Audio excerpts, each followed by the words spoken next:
putra yang ini menggunakan kurikulum yang ini berbeda. Nilai 90 anak ibu dengan nilai 90 bagi anak ini ada perbedaannya. Ini deskripsinya Bu Pak, paham? Oke, gak usah takut ya. Kemudian, nah ini tentu ya, ada anak lambat, ada anak cerdas istimewa ya. Kemudian laporan dalam bentuk angka dan itu sudah mulai masuk pubertas. Gimana sih menjelaskan pada anak ABK terkait pubertas? Ya, pertama, kalau sekolah kita belum ada terapisnya, tapi sudah ada DPK berfungsi untuk melatih si anak mengenalkan apa kemarin body scan, ya, kepala, tangan, pinggang, mana yang bisa disentuh, mana tidak. Caranya bagaimana? Kita bisa bicara Bu. Kita kasih gambar. Teman-teman tahu namanya PECS? Iya. Ya? Tahu? Tahu PCS? PECS. Kartu? Iya. Kartu yang gambar-gambar, isinya untuk edukasi, tapi bisa dibentuk dalam satu kalimat dan cerita artinya.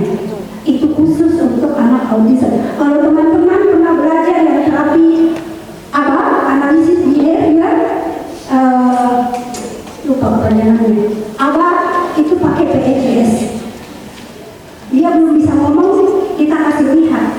Dada, no. Bawahnya kelamin, no. Terus apa lagi? Payudara, no. Tidak sentuh, no.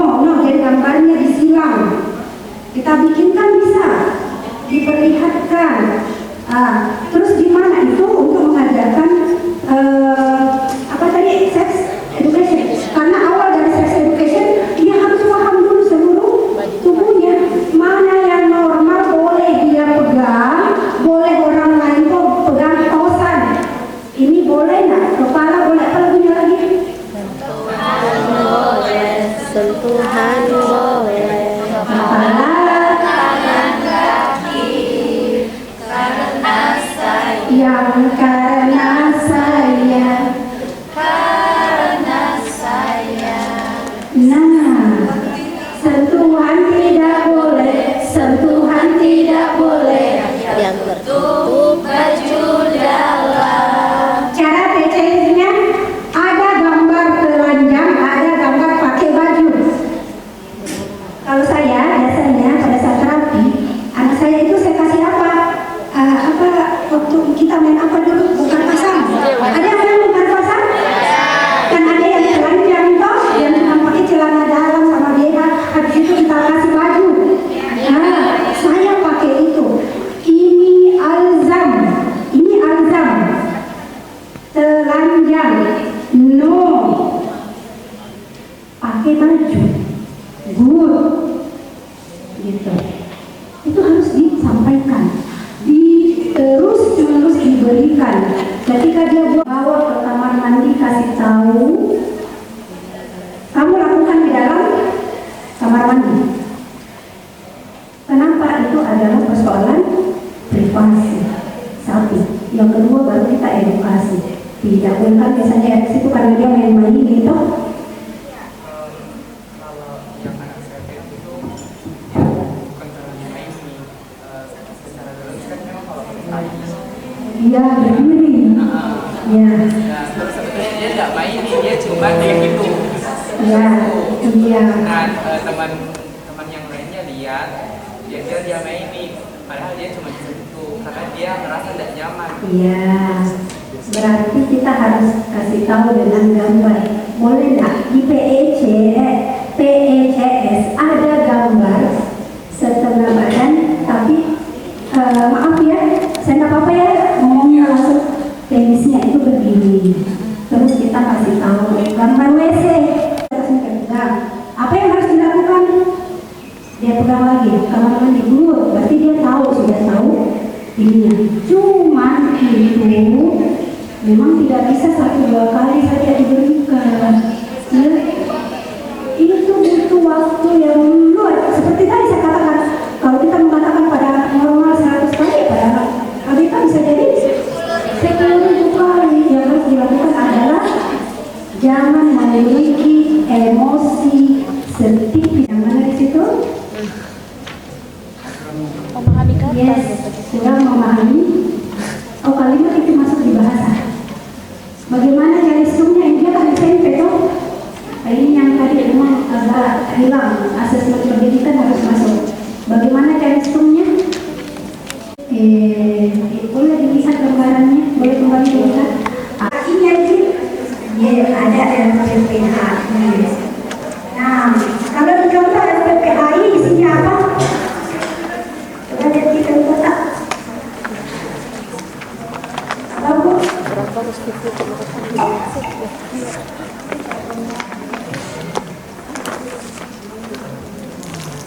dengan media gambar binatang. Kegiatan Jadi aspek perkembangannya di situ apa? Dia bisa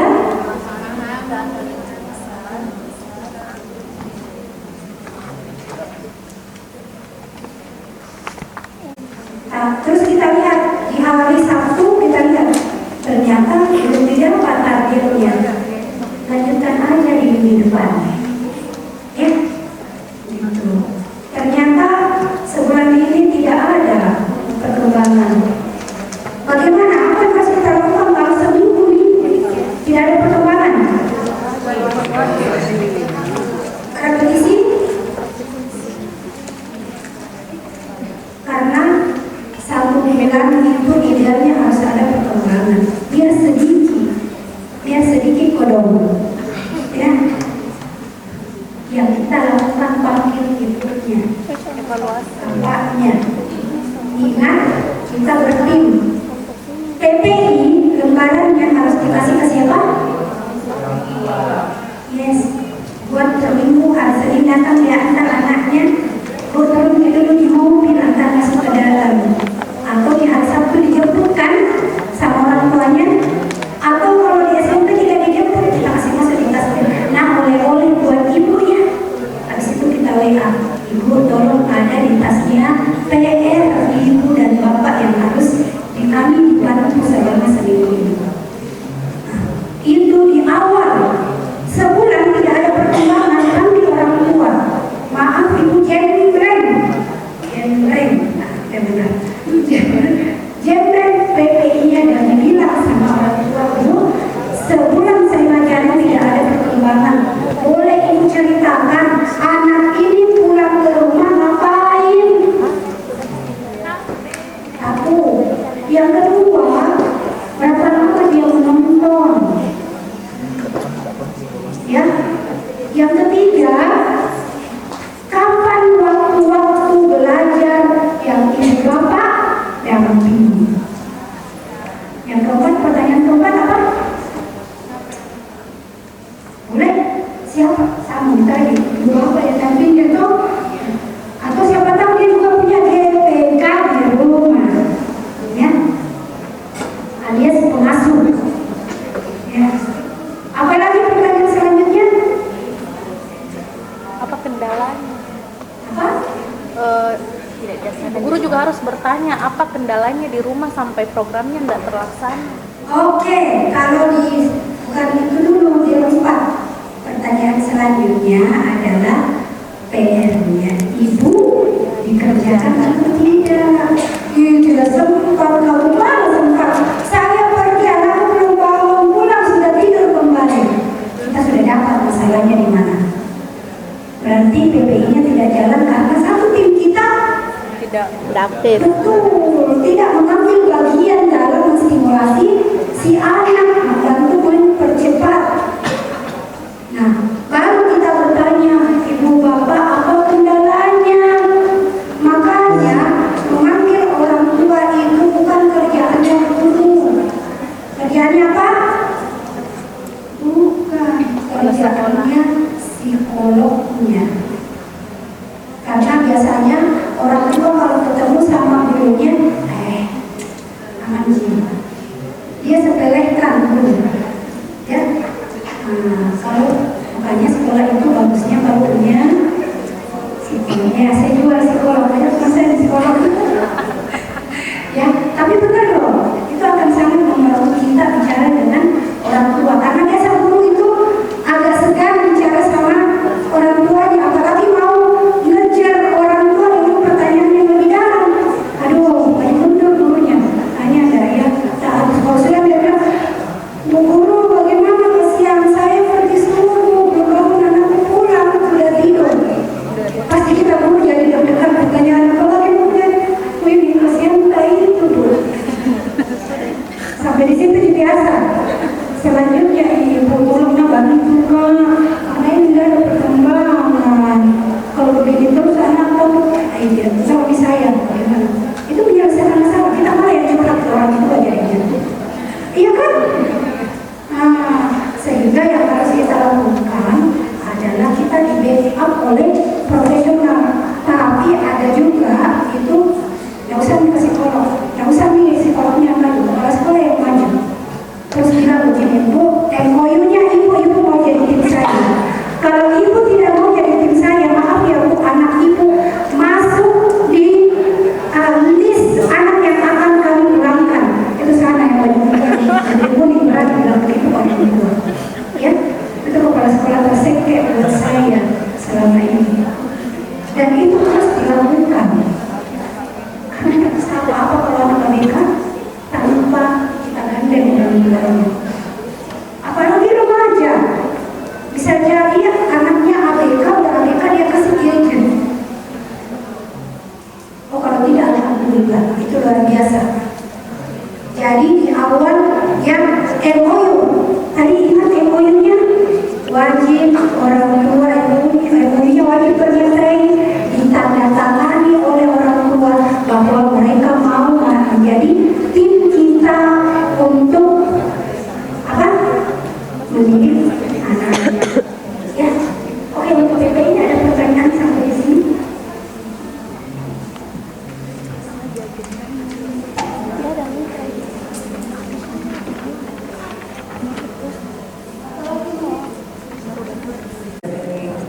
Komunikasi tidak ada, dari sosial emosional tidak ada, dari kemandirian tidak ada, masih pakai pempos ya. Bahkan orang tuanya juga itu masih memberikan gadget untuk mendiamkan dia. Jadi agak sulit untuk bekerja sama dengan orang tuanya karena posisi anaknya itu sudah tidak ada ibu, jadi yang mengasuhnya itu cuma nenek dan ayahnya kan kerja dari pagi sampai sore gitu. Pertanyaannya Bu, bagaimana dengan anak ini? Apakah saya suruh ya untuk orang tuanya ke sekolah ini yang memang kalau di sekolah kami kan belum ada psikolog dia, nggak ada yang seperti itu. Kami cuma guru biasa, belum ada juga student teacher atau GPK sekolah kami cuma sarjana PAUD ya, karena sekolahnya itu nggak belum. Kami menerima ABK tapi belum ada fasilitas untuk gurunya gitu. Dan orang tuanya juga kan masih ada 3 tanggungan anak, jadi mungkin belum bisa tanggung untuk membayar shadow teacher gitu. Jadi apakah dia sebaiknya saya kirim ke sekolah, misalnya saya mau Fikri ya, kalau cetek dia kan nggak mungkin karena sudah 30 waiting listnya ya. Jadi gimana? Seperti karena anaknya itu saya takutnya makin lambat perkembangannya ketika saya mempertahankan dia seperti itu. Terima kasih. Oke, baik. Siapa yang bisa sekolahnya direktori? Madina bisa? Bisa? Belum.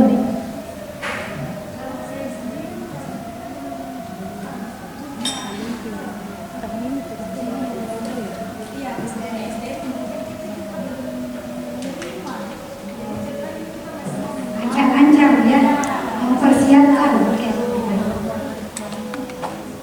Tidak masuk kategori berarti.